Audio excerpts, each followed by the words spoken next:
Hello students, आज की class में हम बात करेंगे इतिहास के पिता कहे जाने वाले हेरोडोटस के बारे में, थ्यूसिडिडीज के बारे में और भारतीय प्रथम इतिहासकार कल्हड़ के बारे में। तो चलिए क्लास को स्टार्ट करते हैं।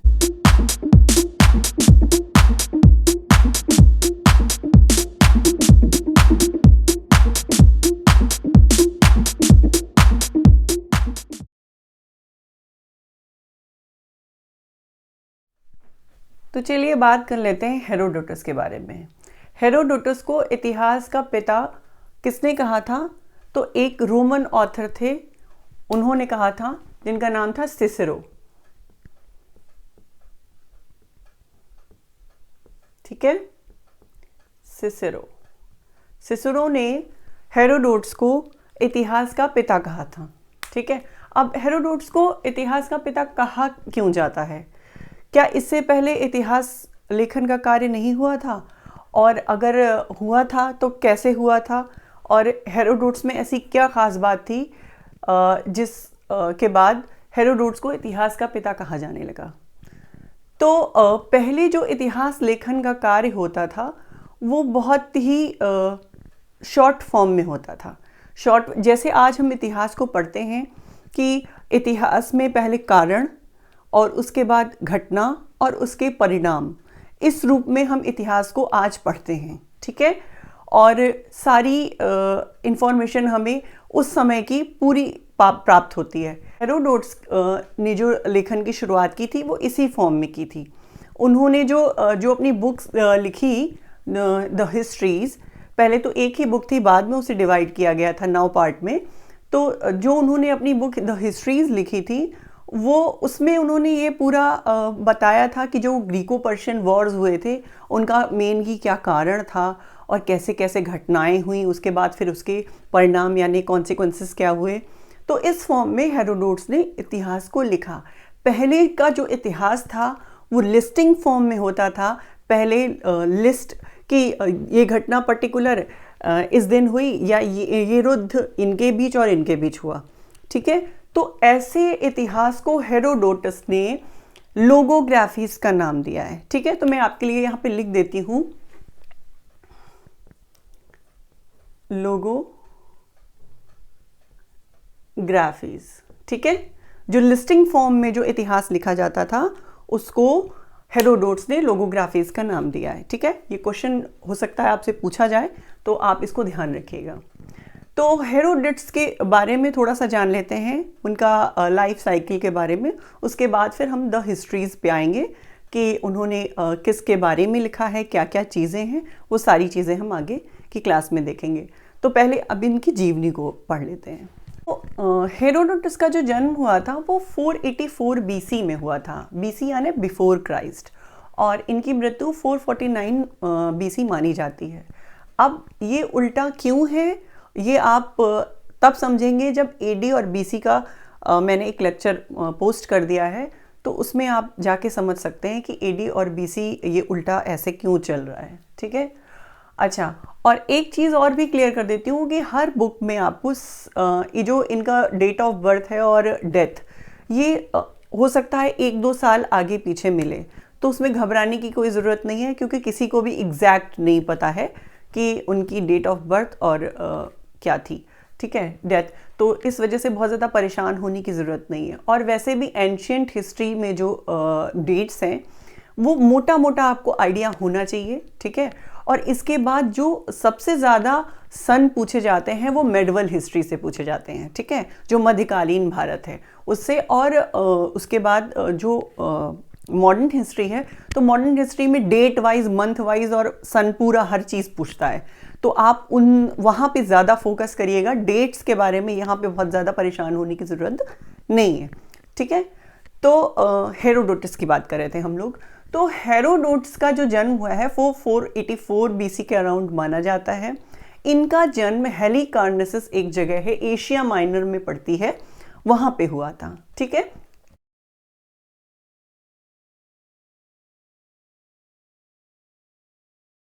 इनकी नेशनैलिटी जो है वो ग्रीक थी, ये यूनानी थे।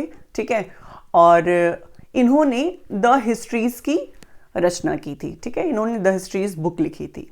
अच्छा, द हिस्ट्रीज इन्होंने नाम क्यों रखा? क्योंकि जो एक ग्रीक वर्ड है द हिस्ट्री, HISTORIE, इसका मीन होता है टू इंक्वायरी या रिसर्च, मतलब पूछताछ करके किसी चीज़ का पता लगाना या शोध करना, आप कुछ भी समझ सकते हैं। ठीक है, तो ये हुआ मोटा मोटा हेरोडोट्स के बारे में। अच्छा, अब थोड़ा सा इनका लाइफ साइकिल देख लेते हैं कि क्या हुआ था। देखिए, जब हेरोडोट्स थे वो हेलिकार्नसस में इनका जन्म हुआ था। हेरोडोट्स के जो पिता थे वो मर्चेंट थे, यानी व्यापारी थे, और ये बहुत ही अच्छे फैमिली से बिलोंग करते थे। ठीक है, बहुत ही वेल टू डू फैमिली थी इनकी। तो फिर क्या होता है, इनके चाचा से कहते हैं कि कुछ जो हेलिकार्नसस का जो किंग होता है उससे कुछ विवाद हो जाता है। ठीक है, तो फिर क्या होता है कि इनके पूरे परिवार को एग्जाइल कर दिया जाता है। कहाँ से? हेलिकार्नसस से। ठीक है, और इनको भेज दिया जाता है सामोस। ठीक है, सामोस भेज दिया जाता है इनको एग्जाइल करके, यानी निर्वासित कर दिया जाता है। ठीक है, तो जब सामोस भेज दिया जाता है तो इन्हें फिर मतलब ट्रैवल करने का मौका मिलता है। ठीक है, तो ये बहुत जगह जाते हैं, मतलब यूरोप में कई जगह जाते हैं, इजिप्ट जाते हैं, सीरिया, बेबीलोन और पैलेस्तीन, ये सारी जगह ये घूम घूम के लोगों से बात करते हैं। और बात करने के बाद जो ग्रीको पर्शियन जो वॉर हुई थी, जिन पे इनकी जो हिस्ट्रीज बेस्ड है, जिसको हिस्ट्रीज लिखा था इन्होंने, तो वो ग्रीको पर्शियन वॉर पे बेस्ड है। उस समय क्या था कि जो फारस था, जो पर्शिया था, वो बहुत ही ताकतवर किंगडम हुआ करता था। ग्रीक भी बहुत मतलब ताकतवर था, लेकिन क्या होता था कि पर्शिया ग्रीस पे आक्रमण करता रहता था। ठीक है, फारस जो था वो यूनान पे आक्रमण करता रहता था। ठीक है, तो इन्हीं आक्रमणों के बारे में, इन्हीं युद्धों के बारे में, और इसकी जो पृष्ठभूमि कैसे बनी, तो इन्होंने क्या किया, पूरी दुनिया घूमी, मीन्स दुनिया के बहुत सारे हिस्से घूमे, और घूम घूम कर उन सारी चीज़ों का जो मतलब रिलेटेड जो जगह थी उनसे, उस सारी जगह घूम घूम के इन्होंने लोगों से बातचीत की, उनसे पता लगाया कि क्या क्या हुआ था, पौराणिक कथाएं वगैरह इन्होंने सुनी, वो सारे, तो सब कुछ ये बातचीत कर करके हर चीज़ नोट डाउन करते गए और उन्हें लिखते गए। इतिहास लिखने के सोर्स क्या क्या थे हेरोडोट्स के, ये जान लीजिए। देखिए, पहला तो इनका सोर्स था ऑब्जर्वेशन। ये पहले चीज़ों को ऑब्जर्व करते थे, ऑब्जर्व कर करके उसे नोट डाउन करते थे। ठीक है, दूसरी चीज़ थी कि इन्होंने पुराने जो लोग थे उनसे बातचीत करके उन सारी चीज़ों को नोट डाउन किया। ठीक है, इन्होंने जो पर्शिया की जो कोर्ट थी उसके अंदर की जो बहस चलती थी, ठीक है, उसको भी जाके सुना और उसको भी नोट डाउन किया। ठीक है, और इन्होंने बहुत ज़्यादा जो माइथोलॉजी होती है, जो पौराणिक कथाएं जो होती हैं, ठीक है, उस पर बहुत ज़्यादा बिलीव करते थे। तो उन सारी चीज़ों को भी इन्होंने सुन सुन के नोट डाउन किया। और इन्होंने पूर्व में जो घटनाएं हुई थी, जैसे कि जो भी वॉर का बैकग्राउंड था, ठीक है, उसके पहले क्या क्या घटनाएं हुई, उनके जो आई विटनेस थे, जिन्होंने उन चीज़ों को घटते हुए देखा था, उनकी सारी चीज़ों को नोट डाउन किया।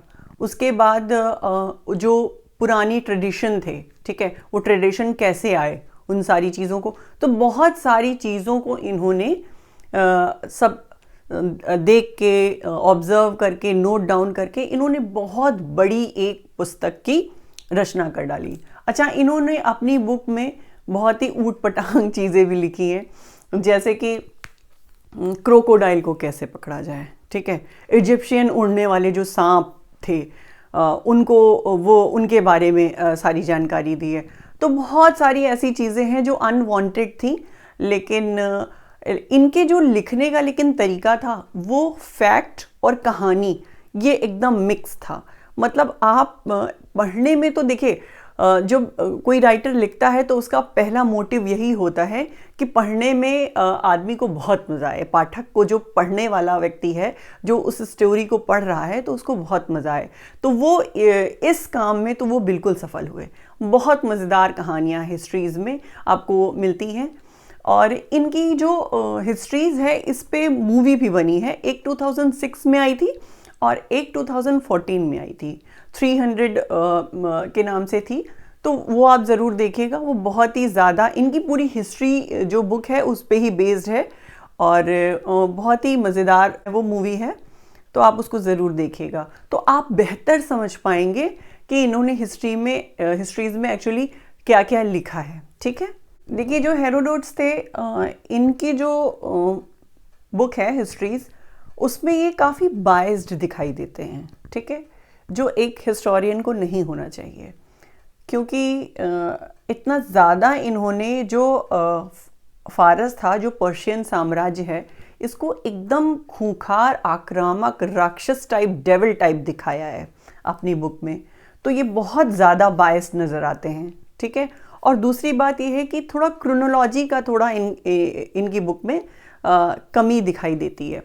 एक्चुअली हमारा जो ग्रेगोरियन कैलेंडर है वो 1582 में हम लोगों ने एक्सेप्ट किया था। ठीक है, तो इसके पहले तो बीसी की बात हो रही है, मैं तो एडी 1582 बता रही हूँ, तो वो तो एडी है। ठीक है, तो बीसी में समर और विंटर सीजन ही होता था, उसी की बेसिस पे ही लिखा जाता था, तो उसकी वजह से काफ़ी कंफ्यूजन है। तो ये थोड़ा सा ड्रॉबैक है इनकी उसमें, और बाकी बहुत ही इनकी लेगेसी को हम बिल्कुल भी इनकार नहीं कर सकते हैं कि इन्हीं की लेगेसी को जो थ्यूसिडिडीज़ थे वो आगे बढ़ाया, और थ्यूसिडिडीज़ को फादर ऑफ साइंटिफिक हिस्ट्री भी कहा जाता है, वो मैं आगे वीडियो में बताऊंगी। तो क्योंकि इसके बाद हम लोग थ्यूसिडिडीज़ के बारे में ही पढ़ेंगे।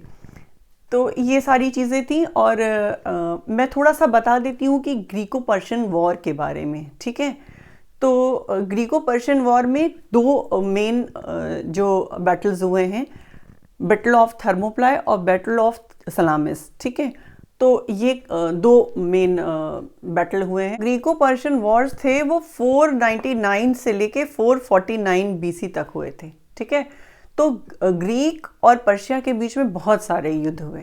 ठीक है, तो मेन दो बताया मैंने कि बैटल ऑफ थर्मोप्लाई और बैटल ऑफ सलामिस, और उसमें क्या होता है तो थोड़ा सा ब्रीफ कर देती हूँ मैं। तो एक यूनान में एक जगह थी स्पार्टा। ठीक है, स्पार्टा यहाँ पे लिखा है मैंने। तो स्पार्टा का जो राजा होता है लियोनार्डस। ठीक है, और यहाँ पे जो पर्शिया होता है फारस, इसका एक राजा होता है डेरियस। ठीक है, किसी किसी बुक में आपको दारियुश भी मिलेगा। ठीक है, हिंदी की बुक जो भी होगी उसमें दारियुश मिलेगा। तो देखिए क्या होता है, जो फारस का जो राजा होता है, पर्शिया का जो राजा होता है डेरियस। ठीक है, और यूनान में एक जगह है स्पार्टा, स्पार्टा का राजा होता है लियोनार्डस। स्पार्टा एक बहुत मतलब छोटा वो होता है किंगडम, तो वहाँ का राजा होता है लियोनार्डस। तो क्या करते हैं, डेरियस जो है वो आक्रमण करते हैं स्पार्टा पे। ठीक है, तो स्पार्टा का एक सेनापति इनको तीर चला के डेरियस को मार देता है। ठीक है, तो जब डेरियस मर जाते हैं तो इससे ज़रकसीस जो होता है वो बहुत ज़्यादा मतलब नाराज़ हो जाता है। फिर वो अपनी पूरी ताकत से कुछ सालों बाद स्पार्टा पे आक्रमण करता है। तो उसमें ये दिखाया है कि लियोनार्डस को जो है बहुत ज़्यादा जो वहाँ के जो एलीट क्लास होते हैं वो राजा उनका कहना काफ़ी मानते हैं, तो वो इनको युद्ध लड़ने की इजाज़त नहीं देते हैं। तो लियोनार्डस जो होते हैं वो 300 स्पार्टन्स के साथ, जो सेना के बहुत ही अच्छे सैनिक होते हैं, उनके साथ जाके और इनसे पर्शिया से युद्ध करते हैं। तो 300 स्पार्टन्स जो थे उनकी वीरता को दिखाया गया है इस मूवी में कि कितनी बहादुरी से वो हज़ारों लाखों की सेना के साथ लड़ाई करते हैं और वीर गति को प्राप्त होते हैं।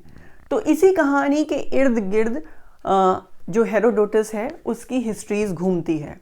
अच्छा, जो हेरोडोट्स हैं वो इतने ज़्यादा बायस्ड दिखाई देते हैं क्योंकि जो 300 मूवी है हिस्ट्रीज पे ही बेस्ड है, तो इतना ज़्यादा इसमें दिखाया है कि ज़रकसीस जो होता है वो एकदम मानव होता ही नहीं है, एकदम राक्षस होता है, एकदम उसको डेविल दिखाया है कि वो इतना ज़्यादा क्रूर कि बार बार वो कहता है कि मेरे सामने झुक जाओ, और ये वो बहुत सारी मतलब ऐसी चीज़ें जो एक्चुअली जो हेरोडोट्स थे ये बहुत ज़्यादा चमत्कार और इन सारी चीज़ों पे बहुत ज़्यादा राक्षसी वो सारी चीज़ें बहुत ज़्यादा अंधविश्वासी टाइप्स लगते हैं, बहुत ज़्यादा इन सब चीज़ों पे बिलीव करते थे।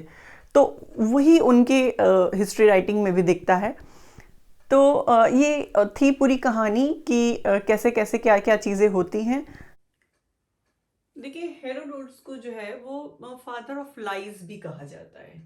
वो फादर ऑफ लाइज इसीलिए कहा जाता है कि इतना ज़्यादा चमत्कारी और जादुई शक्तियाँ और राक्षस और दैवी शक्तियाँ उसके अंदर आ जाती हैं, जरकसीस के अंदर, और राक्षसी शक्तियाँ आ जाती हैं, दैवी शक्तियाँ नहीं। जरकसीस के अंदर तो उसको पूरा डेविल ही दिखाया है।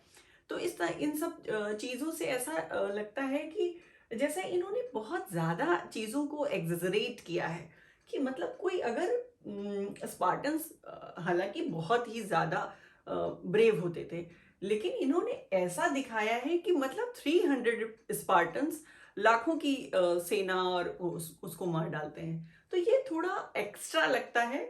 और ये जैसे और सारी चीज़ें भी हैं, जैसे जर्कसीस को आप 300 मूवी जब देखेंगे तो आप खुद ही इस चीज़ को एहसास करेंगे कि उसको दिखाया है कि वो एक पॉन्ड में डूब जाता है, और डूबने के बाद वो जब वो निकलता है तो उसके अंदर मानव का कोई अंग नहीं है। मतलब मानव तो होता है वो, लेकिन फिर वो एकदम राक्षस के फॉर्म में निकल रहा है।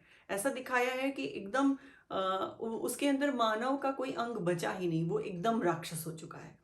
तो इस तरीके से चीज़ों को थोड़ा एग्जेजरेट किया है इन्होंने, इसलिए इनको फादर ऑफ लाइज भी कहा जाता है। लेकिन जो भी हो, हेरोडोट्स जो थे, इन्होंने इस तरीके से जो शुरुआत की थी लिखने की, इस तरीके से कभी शुरुआत नहीं की गई थी। इससे पहले जो इतिहास लेखन होता था उसको इतने अच्छे ढंग से किसी ने नहीं बताया था।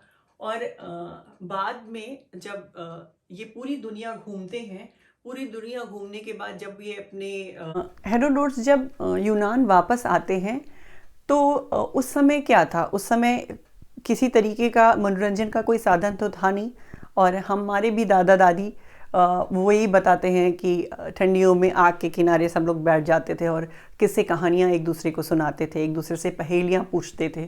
तो सेम वही हाल था कि जब हेरोडोट्स पूरी दुनिया देख कर आते हैं, मतलब दुनिया का काफ़ी हिस्सा देख कर आते हैं और सारी चीज़ों को नोट डाउन करते हैं, तो इनके पास बताने के लिए बहुत सारी चीज़ें होती हैं। तो धीरे धीरे धीरे धीरे इनकी प्रसिद्धि इतनी ज़्यादा बढ़ जाती है रोम में, यूनान में।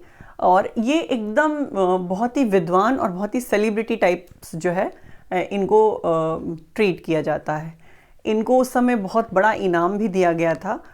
तो इसी तरीके से है, और ये एक स्टोरी टेलर के रूप में अपनी सारी कहानियों को लोगों को सुनाते हैं। तो इनके बहुत ज़्यादा व्याख्यान सुनने लोग आते हैं। तो इसी तरीके से इनकी जो प्रसिद्धि है वो बढ़ती जाती है। तो एक बार ये भी है कि हेरोडोट्स के ही समकालीन जो थे वो थ्यूसिडिडीज थे। तो थ्यूसिडिडीज इनसे 20 से 25 साल छोटे थे। तो थ्यूसिडिडीज इनका व्याख्यान सुनने के लिए आते हैं। तो जब वो हेरोडोट्स को देखते हैं तो उनकी जब इतिहास लेखन की सारी चीज़ों को सुनते हैं, उनकी कहानियों को सुनते हैं, तो बहुत ज़्यादा इनसे इंस्पायर होते हैं और फिर वो रोने भी लगते हैं। तो जब हेरोडोट्स से जाके मिलते हैं तो हेरोडोट्स के जो ये थ्यूसिडिडीज के जो पिताजी होते हैं, हेरोडोट्स उनसे कहते हैं कि आप इनको जो है इतिहास लिखने में इनकी हेल्प करें, क्योंकि इनके अंदर मुझे दिखता है कि ये इतिहास लेखन में काफ़ी इंटरेस्टेड हैं। तो इन सारी चीज़ों को देख के ऐसा लगता है कि अगर हेरोडोट्स ने उस समय 5वीं सदी ईसा पूर्व में इतनी अच्छी किताब, जिसको पहले किसी ने नहीं सोचा था, उस तरीके से लिखा और हमारे तक सारी चीज़ों को, इस सारी इन्फॉर्मेशन को पहुंचाया, तो जाहिर सी बात है इनको इतिहास का पिता कहना बिल्कुल सही है। और देखिए, कुछ ना कुछ कमी तो सब में होती है, तो हम इनकी लेगेसी को बिल्कुल भी इनकार नहीं कर सकते हैं। देखिए, हेरोडोटस की जो हिस्ट्रीज थी उसको 9 भाग पुस्तकों में बाद में मोटी मोटी 9 बुक्स में विभाजित कर दिया गया था। ठीक है, तो जो फर्स्ट से 5th बुक जो है, फर्स्ट से लेके 5th बुक तक, उसमें बैकग्राउंड ऑफ वॉर है। ठीक है, वॉर का बैकग्राउंड बताया है हेरोडोटस ने, और 6ठी किताब से लेके 9वीं किताब तक इसका युद्ध और उसके परिणाम बताए हैं। तो आई होप आप हेरोडोटस को अच्छे से समझ गए होंगे। तो चलिए पढ़ लेते हैं फादर ऑफ साइंटिफिक हिस्ट्री यानी थ्यूसिडिडीज के बारे में।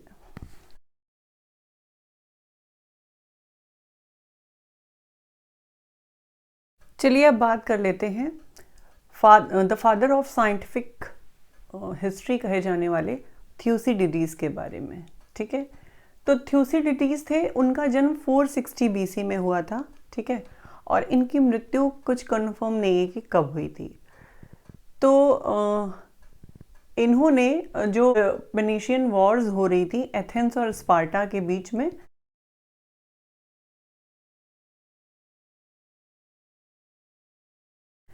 तो उस पे अपनी बुक लिखी है द पेलोपोनेशियन वॉर। ठीक है, तो थ्यूसिडिडीज जो थे इनका जन्म जो है वो एथेंस में हुआ था। ठीक है, अच्छा ये मैं सारे मैप्स लगा दूंगी तो आप अच्छे से समझ जाएंगे कि मैं किस किस जगह की बात कर रही हूँ। तो थ्यूसिडिडीज का जो जन्म है वो 460 BC में एथेंस में हुआ था, और इन्होंने पेलोपोनेशियन वॉर के बारे में अपनी बुक लिखी है जो 8 बुक्स में डिवाइडेड है। ठीक है, तो ये पेलोपोनेशियन वॉर जो है वो 431 BC से लेके 404 BC तक चली है। ठीक है, लेकिन इनकी बुक 411 BC तक ही है। ठीक है, अब 404 BC तक चली है और इनकी बुक 411 BC तक ही है। इसका मतलब ये है कि 411, 410, 409, 408, 407,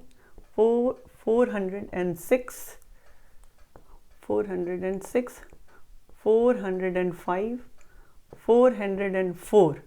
ठीक है, तो अब देखिए, जब ये 411, ठीक है, तो ये ऐसे ही तो चल रहा है, ऐसे BC ऐसे चल रहा है, ये देखिए ऐसे चल रहा है।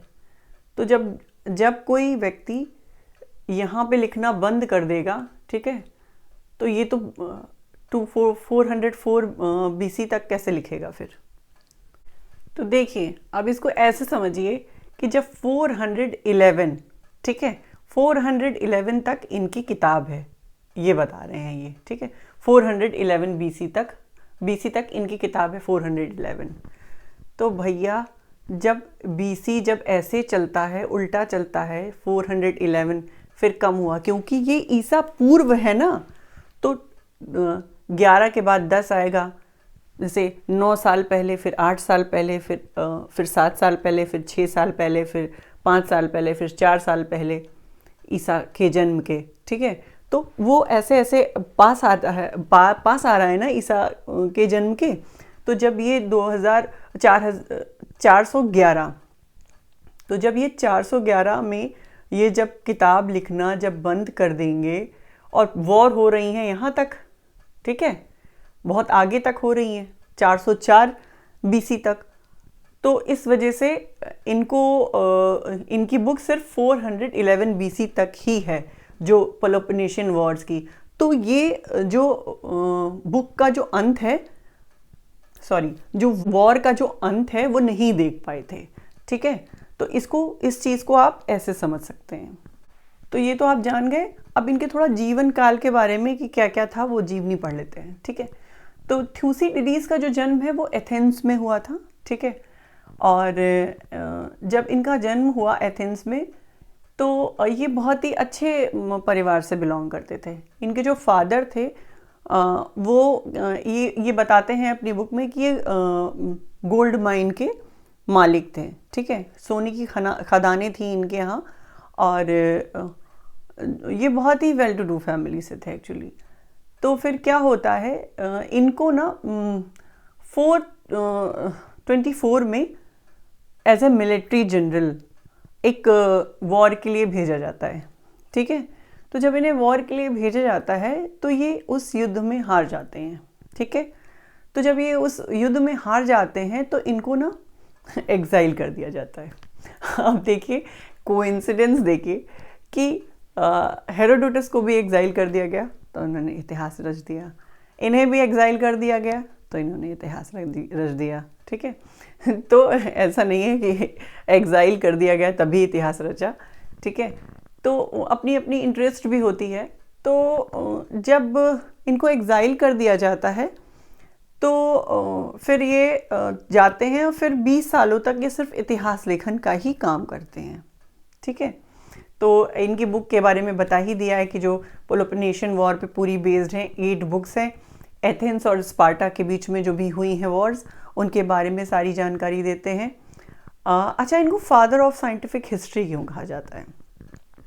तो वो इनको इसलिए कहा जाता है क्योंकि इनके 3-4 पॉइंट्स में बता देती हूँ, क्योंकि ये बहुत ही ज़्यादा साइंटिफिक मेथड को यूज़ करते थे।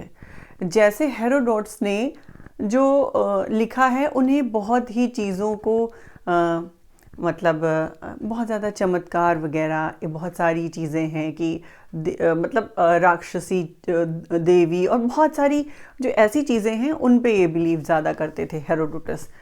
और ये इन सारी चीज़ों से बहुत ज़्यादा परे थे। हालांकि जब ये थोड़ा समझदार होते हैं तो फिर ये बहुत क्रिटिसाइज़ भी करते हैं हेरोडोटस को कि ये किस तरीके से इन्होंने लिखा है, लेकिन फिर ये भी स्वीकार करते हैं कि थोड़ा बहुत मैंने भी किया है, लेकिन एकदम एक्सट्रीम लेवल पे जिस तरीके से हेरोडोटस ने किया उस तरीके से मैंने नहीं किया है, ठीक है। थ्यूसिडिडीज़ की अगर हम साइंटिफिक अप्रोच की बात करें तो उन्होंने जैसे हेरोडोटस थे तो उन्होंने चीज़ों को बहुत ही ज़्यादा माइथोलॉजी से जोड़ के लिखा है। पौराणिक कथाएं जो थी तो उनके बारे में काफ़ी कुछ लिखा है, ठीक है। तो इन्होंने इन सब से बड़ी दूरी बनाई है और बहुत ही लॉजिकल चीज़ें लिखी हैं, ठीक है। बहुत ही ज़्यादा जो जिनको सिद्ध किया जा सकता है, इसलिए इनको आप फादर ऑफ साइंटिफिक हिस्ट्री कहा जाता है। और इन्होंने हालांकि हेरोडोटस की लेगेसी को ही अपनाया, ठीक है, उनके द्वारा लिखी गई स्टाइल को ही अपनाया, लेकिन इन्होंने काफ़ी बेटर वर्जन में अपने इतिहास को लिखा है, ठीक है। तो इस वजह से जो विद्वान हैं वो थ्यूसिडाइसिस की ज़्यादा रिस्पेक्ट करते हैं हेरोडोटस से। जब हिस्ट्री पढ़ते हैं आप तो उसमें ये देखते हैं कि जो हेरोडोटस थे उन्होंने पर्शिया को एकदम इतना ज़्यादा मतलब क्रूर, आक्रामक और इतना ज़्यादा वहाँ के राजाओं को इतना ज़्यादा निगेटिव फ्रेम में रखा है। लेकिन इन्होंने क्या किया है, इन्होंने एथेंस और स्पार्टा इसका इक्वली मतलब डिस्क्रिप्शन दिया है। थ्यूसिडिडीज़ जो थे वो बहुत ज़्यादा न्यूट्रल रहते थे। न्यूट्रल मीन्स वो बिल्कुल भी बायस्ड नहीं थे। अथेनियन होने के बावजूद उन्होंने जो पेलोपोनेशियन वॉर की जो लिखी हैं बुक्स, उसमें एथेंस और स्पार्टा इन दोनों का इक्वल डिस्कशन किया है, ठीक है। इक्वली सारी कमियां और सारी अच्छाइयां बताई हैं। जो भी चीज़ें हैं एथेंस और स्पार्टा के बीच में बहुत ही ज़्यादा इक्वल आपको दिखाई देता है कि इन्होंने बहुत ही इक्वल डिस्कशन किया है, ठीक है। और दूसरी बात ये है कि ये बिल्कुल भी एथेनियन होने के बावजूद सॉरी एथेनियन होने के बावजूद इन्होंने ना जैसे हेरोडोटस बहुत ही बायस दिखाई देते हैं, तो ये बिल्कुल भी बायस नहीं दिखाई देते हैं। इन्होंने कोई भी ऐसा नहीं लिखा है कुछ भी जिससे ये दिखाई दे कि ये बायस्ड हैं, ठीक है। दूसरी बात है, जो हिस्ट्रीज़ में जो एग्जेजरेशन मिलता है हमें, उससे इन्होंने काफ़ी अपने आप को दूर रखा है।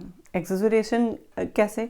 जैसे कि जो ज़रकसीस को एकदम डेविल टाइप्स दिखाया जो हेरोडोटस ने। तो थ्यूसिडिडीज ने ऐसा एग्जरेशन से काफ़ी बचे हैं और इन्होंने बहुत ही सुलझे हुए, बहुत ही न्यूट्रल, जो एक ऐसे अच्छे सच्चे इतिहासकार को होना चाहिए वैसे ही इन्होंने लिखा है।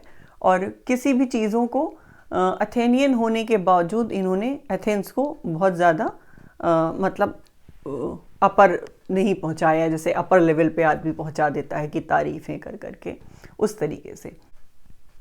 देखिए कुछ विद्वान हैं जो हेरोडोटस से ज़्यादा थ्यूसिडिडीज़ को फादर ऑफ हिस्ट्री मानते हैं, लेकिन ये कहना सही नहीं होगा, क्योंकि देखिए जो थ्यूसिडिडीज़ ने जो किया है, इनको फादर ऑफ साइंटिफिक हिस्ट्री तो बोला जा सकता है, लेकिन फादर ऑफ हिस्ट्री तो हेरोडोटस ही हैं, क्योंकि उन्होंने जो शुरुआत की थी उसके इससे पहले किसी ने भी इस तरीके की राइटिंग स्टाइल नहीं शुरू की थी हिस्ट्री में। और इसी वजह से हम उनको फादर ऑफ हिस्ट्री कहें तो वो कभी भी गलत नहीं होगा। और थ्यूसिडिडीज़ को फादर ऑफ साइंटिफिक हिस्ट्री कहते हैं इसीलिए, क्योंकि इनकी जो चीज़ें हैं वो फार बेटर हैं हेरोडोटस से। चलिए अब बात कर लेते हैं भारतीय प्रथम इतिहासकार कल्हड़ के बारे में। देखिए कल्हड़ ने एक पुस्तक की रचना की थी जिसका नाम था राजतरंगिणी। ठीक है, अब राजतरंगिणी का शाब्दिक अर्थ समझ लेते हैं कि क्या होता है।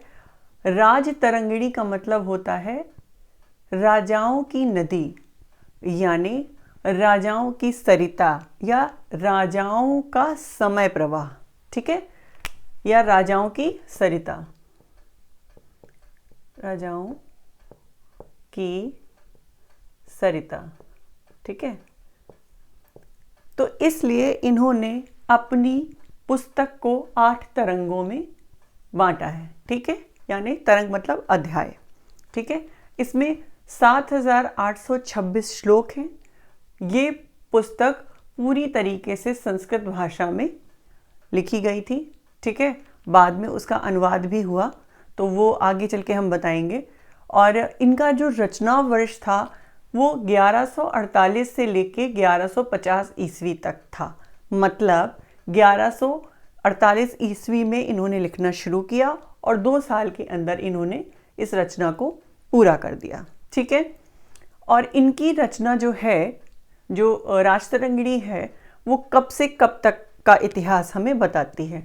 तो कहते हैं कि महाभारत यानी आदिकाल से, ठीक है, आदिकाल से लेकर 1150 ईस्वी तक, ठीक है, खासकर कश्मीर के परिप्रेक्ष्य में इतिहास को लिखा गया है। ठीक है, तो कश्मीर के जो लोकल वंश हुए थे, जैसे कारकोट वंश, उत्पल वंश और लोहार वंश, इनके बारे में ये पुस्तक जानकारी देती है। ठीक है, और इसके बारे में और बहुत सारी चीज़ों के बारे में ये पुस्तक जानकारी हमें देती है कि जैसे कश्मीर घाटी का निर्माण कैसे हुआ। ठीक है, और कश्मीर में जो कश्मीर का जो नाम है वो कश्यप ऋषि के नाम पे रखा गया था। तो ऐसी बहुत सारी चीज़ें, महाभारत के टाइम की बहुत सारी कहानियाँ इनकी बुक में हमें पढ़ने को मिलती हैं। ठीक है, अब ये जान लेते हैं कि जो कल्हड़ ने जो राजतरंगिणी की रचना की थी तो उसका बेस क्या था। मतलब कुछ तो आधार होगा जिसके बेसिस पे इन्होंने इतिहास को लिखा, और किस बेसिस को ध्यान में रखते हुए इतिहासकारों ने इसे भारत की प्रथम वैज्ञानिक और प्रमाणिक पुस्तक की श्रेणी में रखा है। तो देखिए, कल्हड़ द्वारा रचित राजतरंगिणी को प्रथम वैज्ञानिक एवं प्रमाणिक पुस्तक क्यों माना जाता है, क्या आधार है इसके। ठीक है, कि बस खाली ऐसे हिस्ट्री हवा में लिख दी जाती है, कुछ तो बेस होता है, तो क्यों माना जाता है इसको, तो इसके बारे में समझ लेते हैं। अच्छा, एक चीज और लिख लीजिए, जो इनकी जो राजतरंगिणी है, इसमें जो अंतिम शासक हैं इस समय लोहार वंश के शासक जो राजा जयसिंह थे, राजा जयसिंह, ठीक है, वो शासन कर रहे थे। ठीक है, ये लोहार वंश के शासक थे, लोहार वंश। तो राजतरंगिणी में वर्णित आखिरी मतलब अंतिम शासक राजा जयसिंह हैं। ठीक है, इन्होंने राजतरंगिणी में 100 से अधिक राजाओं की चर्चा की है। ठीक है, और उनके बारे में बताया है। और राजा जो जयसिंह हैं वो राजतरंगिणी में वर्णित अंतिम शासक हैं। ठीक है, तो जो पुस्तक है राजतरंगिणी उसको लिखने का क्या बेस था? तो सबसे पहले इन्होंने कल्हड़ ने अभिलेखों को बेस बनाया। ठीक है, मतलब पत्थर पर जो उत्कीर्ण उकेरे गए जो अभिलेख हमें प्राप्त होते हैं उनको बेस बनाया। ठीक है, फिर इन्होंने जो अपने से पूर्व 11 विद्वान हुए थे, ठीक है, उन्होंने जो लिखा था उनसे जानकारी ली। ठीक है, पूर्व के 11 विद्वान जो थे उनके द्वारा दी गई जानकारी को अपना बेस बनाया। ठीक है, एक तो अभिलेख, दूसरा पूर्व के 11 विद्वान, तीसरा है अनुश्रुतियों से जो है प्राप्त जो जानकारी मिली इनको, उसको इन्होंने बेस बनाया। फिर जो प्राचीन जो परंपराएं थी, ठीक है, परंपराओं को लेके जो इनको समझ में आया वो इनके इतिहास लेखन का एक शोध के रूप में कार्य किया। किसी परंपरा के शुरू होने का कोई कारण होता है। जैसे दिवाली में हम लोग दिए जलाते हैं, तो वो दिए क्यों जलाते हैं, इसके पीछे क्या कहानी है? तो वो कहानी हमें पता है कि ऐसा ऐसा ऐसा ऐसा हुआ था। ठीक है, और हमें हमारे पास रचना भी है। ठीक है, तो इन सारी चीजों को देखकर और उसको समझकर इन्होंने अपने इतिहास की रचना की। नीलमत पुराण, ठीक है, नीलमत पुराण को से इन्होंने काफी जानकारी हासिल की है। ठीक है, फिर मंदिर और भवनों से प्राप्त जानकारी। देखिए, मंदिरों से बहुत सारी चीजें पता चलती हैं कि उस समय की स्थापत्य कला के बारे में पता चलता है। ठीक है, किस तरीके से जो पत्थरों पे जो आकृतियां उकेरी जाती हैं उससे व्यक्ति के विचारों के बारे में पता चलता है। ठीक है, जिस बारीकी से मतलब नील्स के जो है ये और हाथों की जो है नसें तक पत्थरों पे दिखाई देती हैं।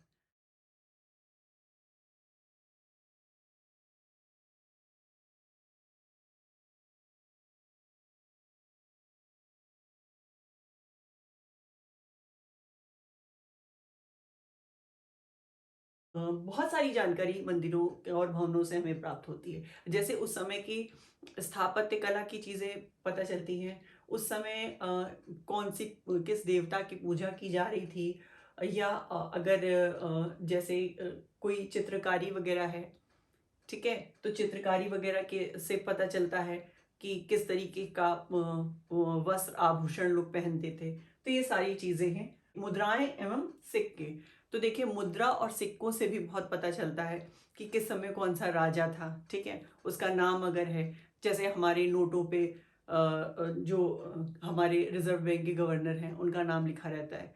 तो ये सारी चीजें हैं जिनसे हमें बेस बना के पता चलता है कि किस काल में क्या क्या हो रहा था। तो उसका भरपूर यूज जो है वो कल्हड़ द्वारा किया गया। ठीक है, तो इस वजह से इनकी पुस्तक को प्रथम वैज्ञानिक एवं प्रामाणिक पुस्तक माना जाता है।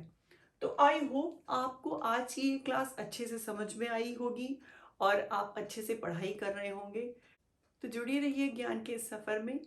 तो मिलते हैं नेक्स्ट क्लास में। Till then take care. नमस्ते।